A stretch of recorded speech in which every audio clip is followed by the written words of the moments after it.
Welcome, everyone. My guest today is Alex Toth, Head of Business Development at Opendoor, to talk about the latest report from the National Association of Home Builders and what it tells us about the health of the builders and their outlook for 2024. Alex, welcome back to the podcast. Sarah, thanks again for having me. Great to have you. So, of course, we want to talk about the builder report and what we see when they came out with their report for November. So, the first thing I wanted to talk about was the confidence, right? Builder confidence, which fell in November, but it feels like there's a real divergence, right, between larger and smaller builders. So, what do you see when you look at this report? Yeah, so we're all on the same page here, Sarah. Just to give the audience a little bit of an update of what the report is on. The report is a monthly survey of NAHB members that's designed to take the pulse of the entire building industry. So the survey asks respondents to rate market conditions for the sale of new homes at the present time, the next 6 months, and then traffic of prospective buyers. So a number below 50 indicates that more builders view conditions as poor rather than good. And we saw that November number come in at 34. So definitely a little bit of negative sentiment in the industry. And there is quite a bit of divergence. And what we're talking about in that divergence is that you have large builders that are reporting really strong sales, really good public earnings, but you're seeing this pretty negative sentiment in the report. And I think that really ties to what the median NAHB member looks like. So the large builders in Lennar, D.R. Horton, Pulte, Meritage, they're going to be a very different business than your median NAHB member that builds about 6 houses a year and has 5 employees on payroll. Now, obviously, Lennar and D.R. Horton are Fortune, 500 companies. They employ thousands of people, build tens of thousands of homes a year. So they have a little bit different way that they can operate. And I think the number one thing that everyone's citing, both in new construction and in resale, is the affordability struggle.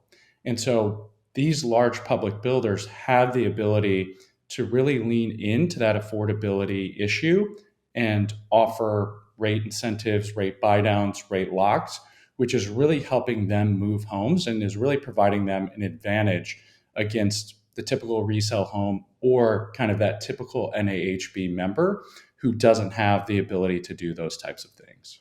I think that is a great point. We've been reporting on the fact that, the builders have had it's a pretty silver lining for them, right? Because their share of the market has been much bigger than normal because there's just not a lot of single family homes to buy inventory wise. But also, as you said, your seller of a single family home can't be like, okay, I'll buy down your rate and I'll give you $40,000, and oh, you can refinance with me within the next 18 months, which I was talking to a builder a couple weeks ago, and that's what they're offering right now is if you go with their lender, you can refinance for free for 18 months. That's a huge advantage. But if you are a smaller builder, that's probably not what you're offering.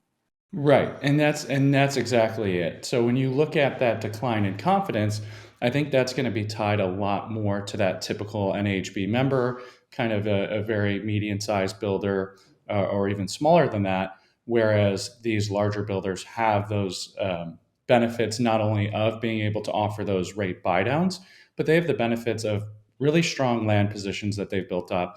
A lot of these public builders will have anywhere from 4 to 6 years of lots that they can control or either own. Control meaning they have options on them with, kind of land banking or interesting financial ways of making sure that they get that land in the future. So they have had very strong margins over the past, 2 to 3 years. And they're okay leaning in and compressing those margins a little bit in order to meet their sales goals. So when we look at what's driving that decline in confidence, I think it's just that continued uptick of mortgage rates. I think we really saw confidence peak in July this year, and we've kind of had a decline ever since then of builder confidence.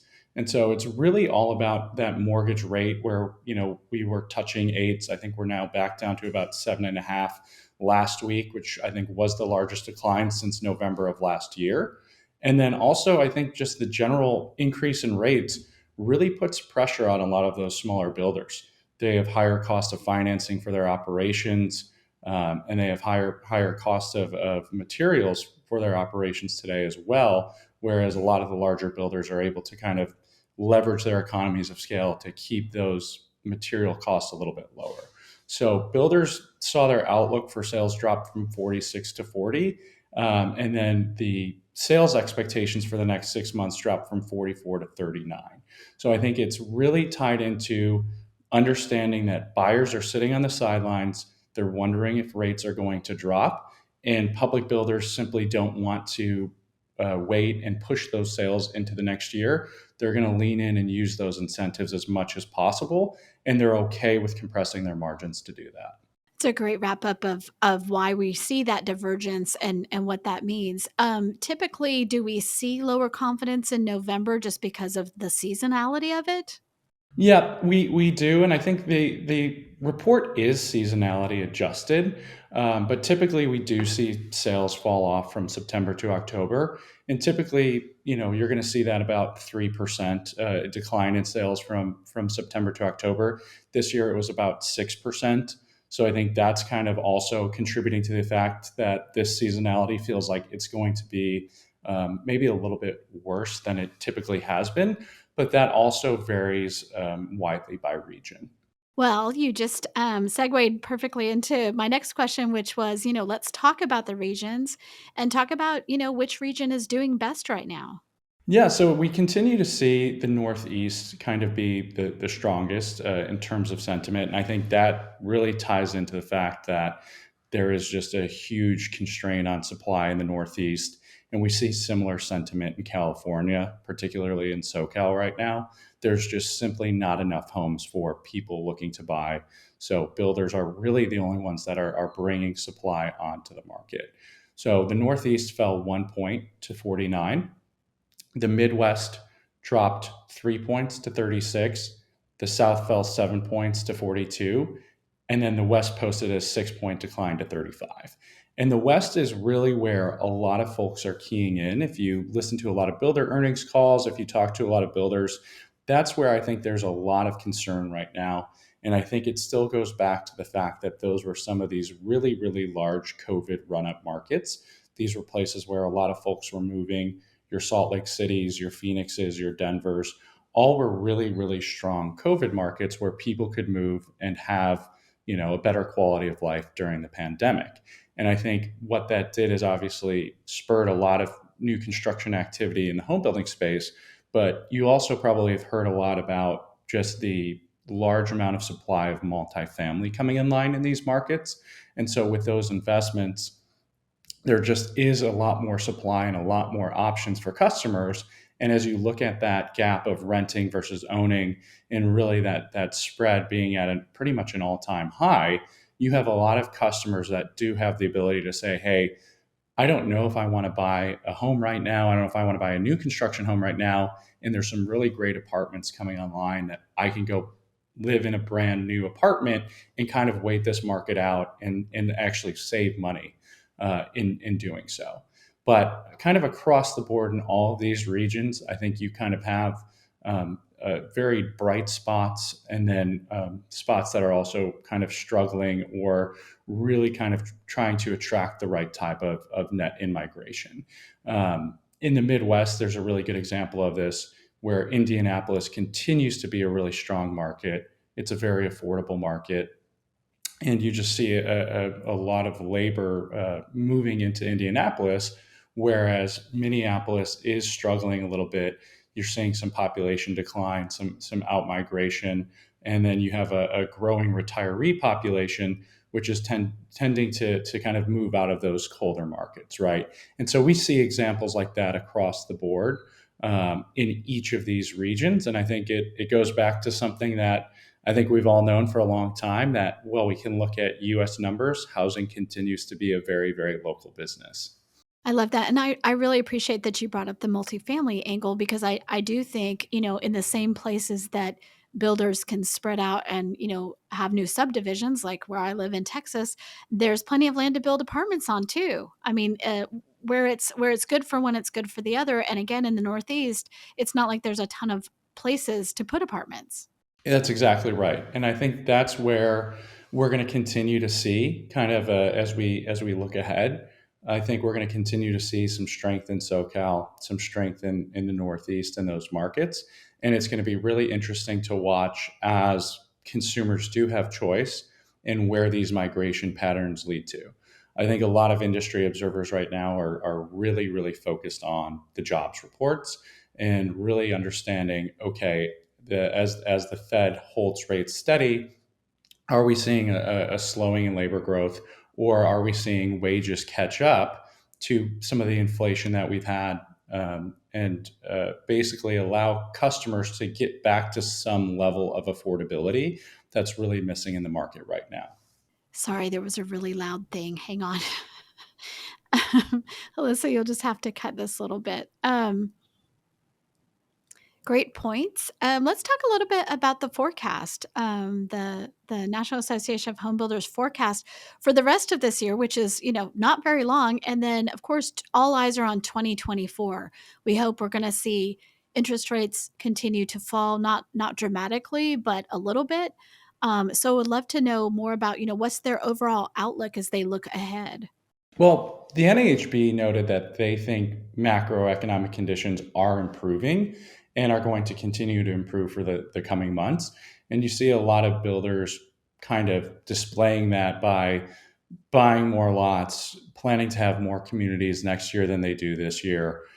So there is kind of this idea that things are going to steady out and we're going to get back to kind of more measured growth. And so I think the idea that rates are going to kind of steady out or not retouch that 8% level is kind of a sentiment that's shared across the board. So the NAHB is forecasting a 5% increase in single family starts in 2024, really with the idea that, hey, some of these really tough affordability conditions are going to ease. The kind of other macro data that we look at internally is John Burns Real Estate Consulting, and they do a survey of home builders. And that survey, builders basically said they plan to start about 17% more homes in 2024 versus 2023. And you really see this with those large public builders that we talked about. They're buying land, they're buying lots, and they're all looking to really start new communities. I think the kind of overall environment of 2024 is going to look a lot like 2023, where even if rates do stabilize, we're going to see a lot of folks that really just want to purchase new construction because of those rate buy downs. And I think it's really interesting. New homes tend to lead pricing versus resale. And I think when you think about that, these are, again, large public companies that have quarterly earnings and quarterly guidance that they're really striving to hit. And so they're doing everything they can to meet that market need and find where customers are going. And I think we see a lot of builders that are reporting sales price declines or ASP declines, but that's not necessarily because they're taking price. A lot of these builders are kind of taking a two-pronged approach, and they're saying, okay, for our entry level segment, we want to have a lot of spec homes so customers can come in, buy that home immediately. And a spec home, for anyone who's not aware, is basically a builder buying a home ready to go without allowing customers to choose their options. And it's just a well-designed brand new home. And so those spec homes offer customers certainty on rate as well as certainty on price. And that allows the builder to build a little bit more efficiently, and potentially, put some more cost-efficient options into that home. And we're also seeing a little bit of a smaller footprint. On the flip side, there are a lot of builders that are looking at their business and their to-be-built business, meaning you're building that home from the ground up. You're kind of optioning out that home. You're picking your personal touches. And where we're seeing some strength in that market is something that I think is a little bit overlooked with the affordability conversation, which is the active adult market, that 55 plus market. So a lot of builders are looking at this and saying, okay, I can keep my spec market, my entry level market, flowing and moving really efficiently. And that's where I'm going to really kind of lean into my cost savings and my incentives. But for this 55 plus market, that's one of the largest demographics in America, These folks are a little less sensitive to rates because they tend to be buying with a lot more cash or much higher down payment. And then with that run up of home prices that we've seen over the past 3 years, they have a lot of equity in their current home, so they're not as price sensitive. And that's where we're seeing builders kind of lean in and take more of a portfolio approach in how they look at their markets and their business and say, okay, I can afford to compress my margins on the entry level, and then I'll make that up by having some really nice active adult communities. And you see that with folks like Taylor Morrison or Pulte that have a pretty significant share of active adult with, Pulte's Del Webb as an example. It's so smart because we know that that's where so much of the wealth of the country lies, but also the housing, equity lies. I mean, it's the baby boomers who have the money. We see them coming in, as you said, with all cash offers or with more to put down. And so they're the ones who are buying more houses right now than anyone because they're the ones who have the money. Exactly, exactly. And I heard an interesting stat the other day that I don't know the exact percentage, but that a lot of these individuals that are first time buyers, a lot of them are getting help from their parents. And so you kind of we're coming up on this very large wealth transfer in the U.S. where we have the baby boomer generation, one of the wealthiest generations in history, starting to figure out how they can invest those dollars with their children. And so I think that's another thing that we're going to be watching closely is what is the number of individuals that are getting, down payment assistance or down payment assistance or down payment gifts from family members, which will also help ease some of these affordability concerns because again, with inflation, cost of goods rising, all of these different pressures on younger generations, it is very hard to save up that down payment. And that's where I think if folks can get that down payment, that might make that gap of renting versus owning a little bit more palatable. If you have to save up a really large down payment and you're going to be paying more, I think that's just a really tough pill for a lot of first time buyers to swallow. It's so tough. So you talked about the 55 plus market. I would say that that's a bright spot. Are there other bright spots in the forecast? I think that the other bright spot is really looking at resale moving a little bit closer to a balanced supply and demand. So the markets that we talked about where this imbalance is really pronounced, the Southeast, or sorry, Southern California and the Northeast, that's where I think we're going to really continue to see a strain on affordability. But in markets like the West, where builders have had to really lean into those incentives, I think that's where we're seeing sales kind of slow and stabilize where we can get some more supply built up in the market. Again, quoting a John Burns research and consulting survey, over half of agents are saying buyers are coming from homes that they sold previously. Which is really giving them that built-in equity, which is a good sign because I think when we were talking about this, months ago, a lot of the buyers were simply first-time buyers, as those homeowners that were move-up buyers were sitting on the sidelines and waiting to see where rates would steady out. So I think we're kind of, in addition to the 55 plus market, hopefully getting a little bit more balanced supply and demand for the resale market. And obviously, if those folks are moving up and trading up out of their current home, well, that's a unit of supply that comes back onto the market for everyone else. Let's talk a little bit about incentives. We've already mentioned some of them, but as home builders are combating those high rates, affordability, what right now, which incentives are most popular? The most popular incentives are definitely going to be anything tied to mortgages. And so I think this really is where we see the pronouncement of the divergence because any way that you look at these rate buy downs, any way that builders run them, and there's a lot of different ways that you can run these incentives, they're going to be very expensive. And so I've heard quotes from builders saying this cost me 600 basis points, 800 basis points to do. And again, that is only a luxury that you have if you've purchased land 3, 4 years ago. You're building these communities, you're building a little bit of a smaller home to keep your price stabilized, and then leaning into that rate buy down incentive. So a lot of builders will incentivize price, but we're seeing that price reduction stay steady in November compared to uh, the previous month. So we're seeing about 6% across the board in general pricing incentives and closing costs from builders. When we look at the investment in rate buydowns and rate reductions, typically builders are going out and aligning forward commitments from their internal mortgage companies and then deploying those internal commitments where needed. And I think this not only highlights the difference between the large public builders and the smaller local builders, but it highlights how builders are running their business when it comes to regions. And a lot of the builders that we work with, that we've talked to, you look at Meritage, that I think is offering a 5.85% 30-year fixed right now, and a lot of other builders that are offering kind of similar 30-year fixed lower rates or 2-1 buydowns. Those are really being deployed in that Western region. So those are areas where they know, hey, if I want to get this home sold and I am competing against a little bit of a slowing market, and price drops in the resale market, and I'm competing against these new construction apartments and multifamily, I really need to lean in and make this a viable transaction for my customer.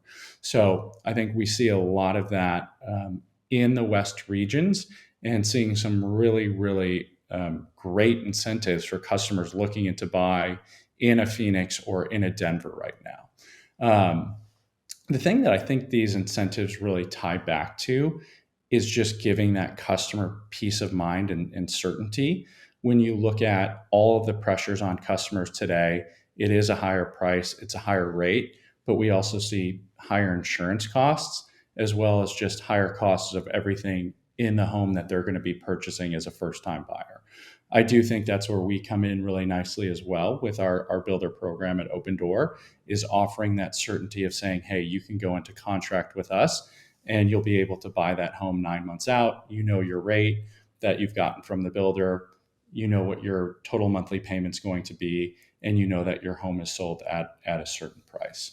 The other thing that we see outside of incentives is that product retooling, which again is a benefit that a lot of these builders have that are larger builders, where they can say, okay, we have a smaller, more dense product that we build in California.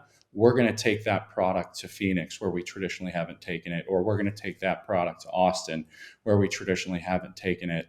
And smaller builders simply don't have that luxury. They're building in one market, and they don't have that ability to quickly pivot and change kind of their portfolio of product that they build. I'm definitely seeing that in the DFW area as far as, like, even lot size. What you're seeing is, they're carving the land they do have up into smaller lots, right? Makes sense. They're selling more homes that way.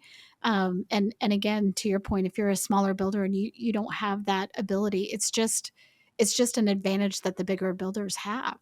Right. And I think that's kind of the projection for 2024 as well, is that, we're going to continue to see these larger builders get bigger because they simply offer better pricing with a similar product to the customer base. So I think the top 25 builders in the US equate to more than 40% of the overall market share of new construction. And I think the general projection is that that number is going to continue to increase. So it's going to be really interesting, Sarah, to watch this sentiment number and see how that changes in an arena or in a market where large public builders are actually having really, really strong results. But you're seeing, a very negative sentiment and a lot of smaller builders saying it's really hard to continue operating in this environment. It really is. It's so funny because we tend to segment out the new construction, new homes from existing homes in a lot of the things we report on, because it is like its own ecosystem. So, for instance, you're a large builder, you have your own mortgage lender that you use, right? It's in house, or you're partnering or whatever, and so the incentives that you can offer as a builder, it also cuts out the other mortgage people in the area, right? So I'm not going to get that incentive from the mortgage people if they're not connected to, from the mortgage company, if they're not connected to the builder. And so what they do is advantageous to people looking to buy from them and some other things, but it doesn't have a large effect on the overall transaction of, other lenders and even real estate agents who might be cut out of that new home buying process. Right. And I think that's something that we're watching as well, and something that we're seeing as well, because again, 30% of listing inventory right now is new construction inventory, up from kind of a normally 13% range. And I think it really just goes back to, talking about the supply demand imbalance in some of these markets becoming more stabilized, but in a lot of markets it's not. So we simply need more housing in America. Everyone knows this. We talk about this across the US in basically every market. How do we bring on more supply? And builders have figured that out, and they have, this great land position to be able to do that. And they need to sell homes and they need to run their business. But unfortunately, that doesn't help impact some of the effects that we see of a lot of mortgage companies who are struggling, a lot of mortgage companies who are being forced to shut their doors, and then obviously a declining number of real estate agents. So I think for the general consumer, it's really, really helpful to understand that this business is out there. And I think for agents as well, it's important to understand, hey, maybe I should be looking and understanding and talking with builders a little bit more so I can help bring my customer to this option and show them this option and help guide them through the process. Well, you talked about everybody watching labor. Let's talk specifically about construction labor, right? And what we can expect as we look at permits and starts and completions. What does the construction labor look like right now? The labor market, according to a lot of CEOs and in some of the public earnings calls I've been listening to, and some of the folks I've been talking to, is easing up a little bit. So I think we've talked about what's happened with COVID on previous calls, where you had just this absolute boom in building, you had a lot of supply chain issues, and really you kind of just had this stop start motion of the economy that caused a lot of angst and a lot of increased costs for supply chain as well as labor.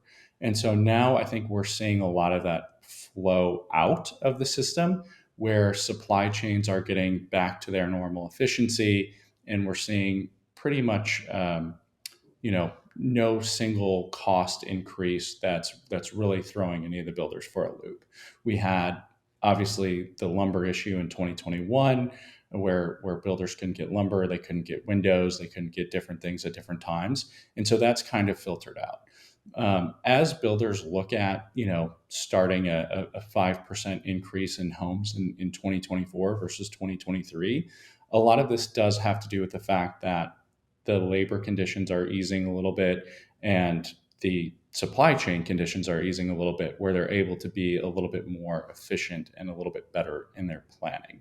I think the other thing to think about, which I haven't seen anybody directly point this out, but when you go out and you listen to what's happening in the market, build to rent was a very, very popular channel in 2021 and in the beginning of 2022. As rates have increased quite steadily, a lot of those build to rent projects simply don't pencil when you can go put your money in T bills and get the exact same return. And so I think some of that labor coming back to the production builders and not being for the kind of specific build to rent projects is helpful, as well as multifamily looking ahead and saying, oh, wow, we're putting on a lot of inventory into the market. We should be slowing down. We don't want to continue to further depress our rents, particularly when their costs are going up as well. So a lot of builders are saying, hey, labor's not quite as much of an issue as it was for me last year. We're pretty confident in the availability of our labor, which is going to be really helpful for those builders to be able to kind of hit those increased numbers and bring more communities online. No, I was just gonna say that is an excellent point. I haven't heard a lot of talk about build to rent. It was the darling, right? 2 years Yes, ago. it was, and so it's just tough. It was I think a really great product in that time, and I think you still have a lot of folks that are doing build to rent, but again, those are the scale operators, right? American Homes for Rent has their own building division where they're building their homes, whereas maybe a smaller project in Raleigh that wants to build 50 homes, well, maybe that's just not going to be viable in this environment. Alex, thank you so much for joining us and sharing your insights from your, position, your unique vantage point there at Opendoor and watching the markets and watching the builders. I really appreciate you giving us an update, and we will have you back again.